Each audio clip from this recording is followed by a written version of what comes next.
안녕하십니까? 배팅 부동산 허그 전세금 반환 보증 국토부 투기꾼 한패라는 소리가 들린다. 진행하도록 하겠습니다. 자, 기사부터 보면은 한국일보인데 전입신고 이삿날 안 했으니 보증금 못 줘. 세입자 또 울리는 정부라고 제목을 뽑고 있는데, 자, 한국일보 언론사도 이상해 보이고 정부도 이상해 보입니다. 제가 보기에는. 자, 그 내용을 설명드립니다. 자, 기사의 핵심은 이런 겁니다. 국토교통부 산하기관인 허그는 현재 국내 전세 보증의 90% 가까이 담당하고 있는데, 자, 상품이 두 가지죠.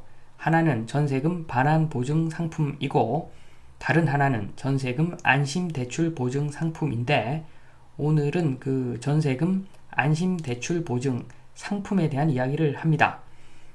자, 이 전세금 안심대출 보증이라는 상품은 전세 대출도 하면서 동시에 전세 보증도 받을 수 있는 어떤 그런 상품인데, 자, 보면은 안심대출 보증 상품은 약관에 가입자는 반드시 대출 실행일, 그러니까 이사 당일, 입주하는 날, 전입하는 날, 전입신고와 확정일자를 갖춰야 된다. 자, 요런 제약 사항이 있습니다. 자, 요걸 지켜야 되는 거죠. 이사하는 날 아무리 바빠도 전입신고는 꼭 해야 되는 그런 상품인 거죠. 자, 그런데 이 요건을 갖추지 못하면 보증 채무의 효력이 발생하지 않는 것으로 되어 있습니다. 그 규정이. 자, 그러니까 전입신고 안 하면 그 안심대출이 안 되는 거죠. 전세 보증을 받을 수가 없는 겁니다. 자, 그래서 이러한 사례가 터졌다는 거죠. 이런 사례가 이런 겁니다. 원래는 금요일이 전입하는 날, 이사하는 날인데, 자, 바빠서 전입신고를 못했고, 자, 그리고 토요일, 일요일 지나서 월요일 날 전입신고를 했다고 합니다. 자, 실질적으로 하루 차이니까 그것은 좀 봐줘야 되지 않나, 이런 논조로 이야기를 하고 있는데, 제가 봤을 때는 큰일 날 소리입니다. 자, 첫 번째, 세입자 울리는 일인가? 기사의 내용, 세입자 울리는 일인가? 자, 첫 번째, 허그 안심대출은 어떤 약관이 있으면 당연히 그 세입자는 약관을 당연히 지켜야 하는 겁니다. 자, 쌍방의무죠. 쌍방의무. 자, 허그가 전세금을 보증을 해준다. 자, 그런 의무를 다 하니까 세입자는 당일 전입신고 그 정도는 당연히 해줘야 되는 거죠. 자, 이걸 당일날 전입신고를 하지 않아 놓고 허그가 잘못됐다, 국토부가 잘못했다, 자, 이렇게 욕을 하는 것은 말도 안 되는 일입니다. 자, 저렇게 단순한 의무조차도 이행하지 않고서 전세금 보증받겠다, 말이 안 되죠. 말이 안 됩니다. 제가 봤을 때. 자, 이런 거죠. 전세 보증금이 큰 금액이라면 당연히 전입신고부터 할 겁니다. 자, 누구라도 할 겁니다. 만약에 보증금이 100만원, 200만원이다. 자, 그러면 아예 전입신고 안 할 수도 있겠죠.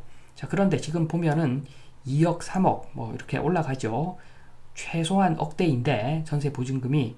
자, 그 큰 금액에 대해서 이사한다고 전입신고를 안 했다. 말이 안 되죠. 자, 구체적으로 만약에 포장 이사를 했다라고 하면은 귀중품만 사전에 빼두고 맡기면 되죠. 조금 잘못되면은 다시 정리하면 되는 거고, 자, 직접 이사를 한다 그러면 박스만 내려놓고 나중에 짐 정리하고 전입신고부터 하겠죠.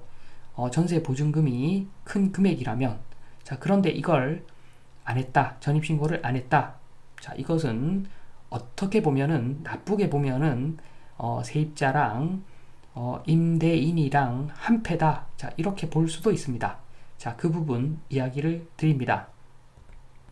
자, 지금 기사에 보면은 어차피 이사 당일 전입신고를 해도 이에 대한 법적 효력은 다음날 발생하니까, 자, 집주인이 좀 사기를 치면은, 자, 어차피 효력 없는 것이다. 자, 그러니까 금요일 전입신고 하든 월요일 전입신고를 하든 상관없다, 이런 논조로 이야기를 하고 있는데, 자, 말도 안 되죠. 말도 안 됩니다. 자, 요런 겁니다. 자, 금요일 날 전입신고를 만약에 했다. 자, 그러면 토요일부터 전입신고 효력이 발생합니다. 자, 따라서 금요일 날 집주인이 근저당 돈을 빌린 다음에 근저당 등기를 접수를 하면은, 자, 그러면은 선순위 안 되는 거죠, 세입자가. 자, 또는 금요일 날 매매한 다음에 그날 등기 접수를 또 하면은 또 선순위 안 되는 거죠. 자, 이러한 위험성이 있다고 이야기를 하지만, 자, 이것은 천지차입니다. 금요일 날 전입신고한 거랑 월요일 날 전입신고한 것은 천지차입니다. 자, 2번 전입신고 천천히 해도 똑같다. 자, 절대 아니죠. 전입신고 천천히 해도 똑같은 것이 절대 아닙니다. 자, 계약을 한번 보겠습니다. 임차인이 있고 임대인이 있는데, 또는 임차인이 있고 집주인이 있는데, 자, 중간에 중개인이 끼죠. 중개인은 그 중개사고 나지 않게 하기 위해서 당연히 조건을 겁니다. 자, 입주일, 전입일까지 등기사항 변경하지 않는다. 자, 이런 조건을 거의 대부분의 중개인들이 이런 특기 조건을 답니다. 자, 왜냐하면 중개사고 나면은 중개인 또 다치니까. 자, 그러니까 이런 조항을 넣는다는 거죠. 자, 그런데 만약에 전입일 당일 매매 근저당 설정을 한다. 자, 이 이야기는 임대인이, 집주인이 계약 위반한 겁니다. 그러니까 사기친 거죠. 자, 그래서 나중에 구상권 청구할 수 있습니다. 손해배상을 청구할 수가 있겠죠. 자, 그런데 만약에 2번 전입일 이후에 매매 근저당을 설정을 한다. 자, 쉽게 말해서 지금 원래 금요일 날 전입신고를 해야 되는데, 자, 세입자가 월요일 날 전입신고를 하고, 자, 그리고 집주인은 월요일 날 근저당 설정을 접수를 한다. 그러면은, 자, 집주인, 임대인은 죄가 없는 겁니다. 최소한 계약 위반은 아니죠. 자, 금요일 날 근저당 설정을 접수하면은 그것은 사기겠으나, 자, 월요일 날 근저당 접수를 하면은, 설정을 접수하면은 계약 위반도 아니고 사기도 아니죠. 자, 그래서 손해배상 청구가 사실상 어렵습니다. 자, 그래서 제가 집주인하고 세입자하고 한패일 수 있다 말씀을 드렸죠. 자, 이것은 집주인에게 면죄부를 주는 거랑 똑같습니다. 자, 그러니까 전입신고 천천히 해도 똑같다? 전혀 똑같지 않습니다. 자, 그리고 또 다른 뉴스 보겠습니다. 최근에 빚 최대 90% 탕감. 자, 정부에서 이런 이상한 움직임을 보이고 있는데, 많은 사람들이 의심의 눈초리로 지금 보고 있습니다. 자, 그래서 3번 한국일보 기사 걱정 좀 합니다. 제가 걱정을 합니다. 한국일보 기사에 대해서. 자, 이사 당일 전입신고 안 해도 전세금 반환 보증 오케이. 자, 요것을 지금 한국일보 기사가 유도하고 있는데, 자, 이렇게 오케이로 유도를 해버리면 수십 채 전세금 미반환하고 경매를 넘기는 집주인들에게 면죄부를 주는 겁니다. 면죄부를. 자, 계약 위반하지도 않고 지금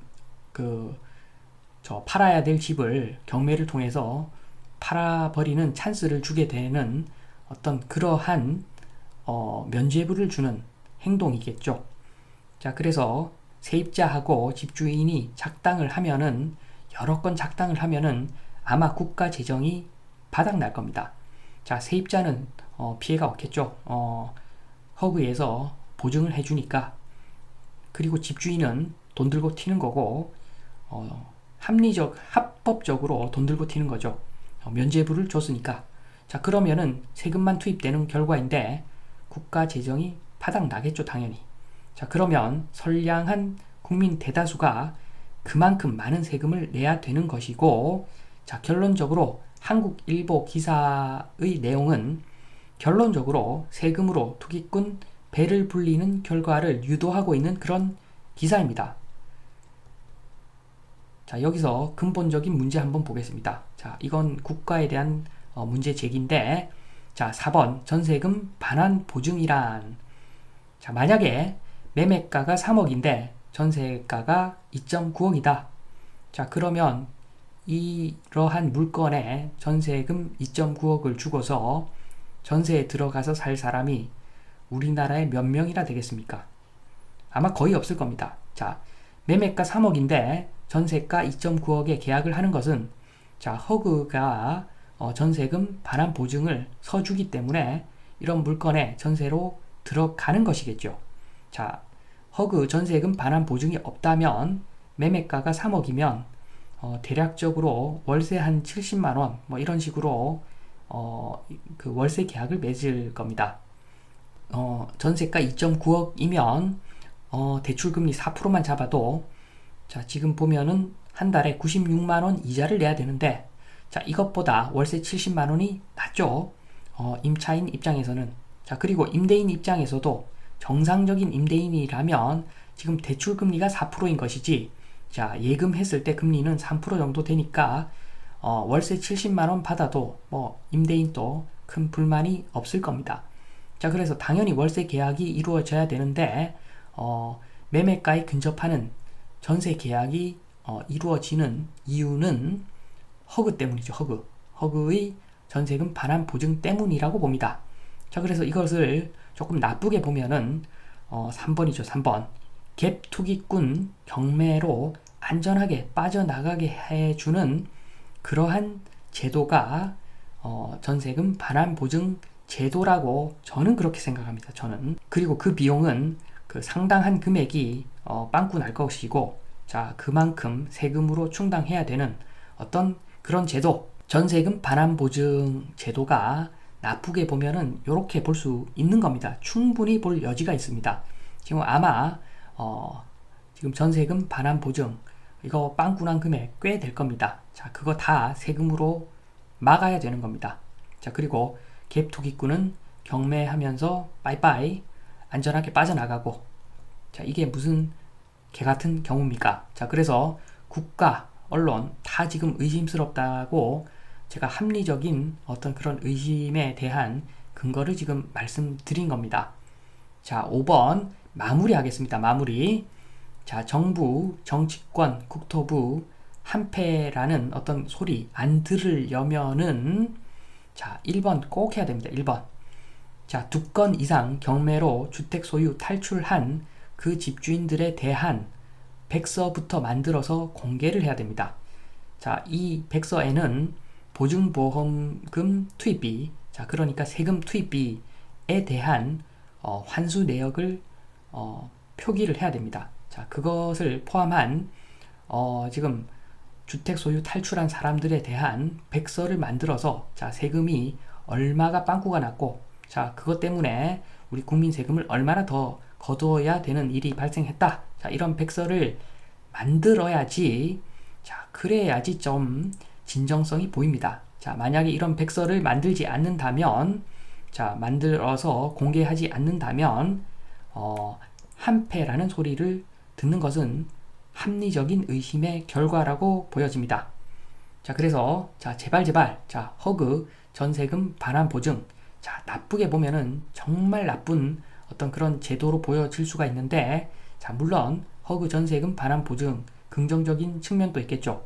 자, 그 긍정적인 측면을 부각시키려면 2건 이상 경매로 주택 소유 탈출한 사람들에 대한 백서를 만들어서 세금 얼마 빵꾸 났고, 자, 그래서 세금 얼마나 더 거두어야 된다. 자, 요 내용을 공개를 해야 된다. 이 말씀을 드리면서 이만 마치겠습니다. 감사합니다.